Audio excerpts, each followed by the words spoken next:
1000 நாட்களை பார்க்கிலும் உமது பிரகாரங்கள் செல்லும் அந்த ஒரு நாள் நல்லது.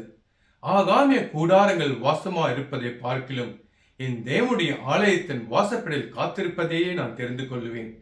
தேவனாகிய கர்த்தர் சூரியனும் கேடகமானவர். கர்த்தர் கிருபையும் மகிமையும் அருளுவார்.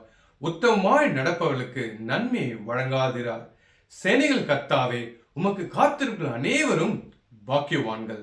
ஆமென். சங்கீதம் 84 அதிகாரம் 10, 11, 12 வசனங்கள்.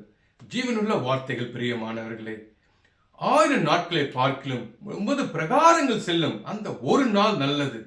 இந்த உலகத்தில் எத்தனை வருஷம் வாழ்ந்தாலும் தேவனுடைய எடுத்துக்கொள்ளுதல் அந்த நாள் நமக்கு மேலானது. அன்பான சகோதர சகோதரிகளே, நீங்கள் உத்தமமாய் நடந்து கொண்டு இருக்கலாம், தேவன் மேல் முழு நம்பிக்கையோடு இருக்கலாம். நிச்சயமாகவே அவர் நன்மையை வழங்காதிரார். நிச்சயமாகவே நன்மை வழங்குவார். தேவனுடைய சமூகத்தில் காத்திருப்பவர்களுக்கு ஒருபோதும் வெட்கப்பட்டு போகவே மாட்டார்கள்.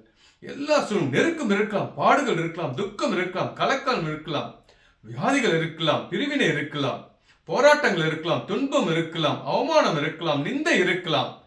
1000 நாட்களை பார்க்கிலும் அவருடைய பிரகாரங்கள் செல்லும் அந்த ஒரு நாள் நமக்கு மேலானது. அந்த மேலான நாளை நாம் நினைவில் கூர்ந்து, அந்த மேலான நாளை நான் நினைத்து அனுதினமும் அதில் பிரவேசிக்க, எடுத்துக்கொள்வதில் பிரவேசிக்க, தேவனோடு கூட வாழப்போகிற அந்த நாட்களை நினைத்துக் கொண்டு எல்லா துக்கத்தையும், எல்லா துன்பத்தையும், எல்லா அவமானத்தையும், எல்லா நிந்தையும் நாம் சகித்து கொண்டு உத்தமமாய் நடந்து கொண்டிருக்கும் ஒவ்வொரு ஆத்துமாக்களையும் நன்மை வழங்காமல் இருக்கவே மாட்டார். பிரியமானவர்களே, உங்கள் நம்பிக்கை ஒரு காலம் வீண் போகாது. கர்த்தரை நம்புகிறவர்கள் ஒருபோதும் வெட்கப்பட்டு போனதே இல்லை.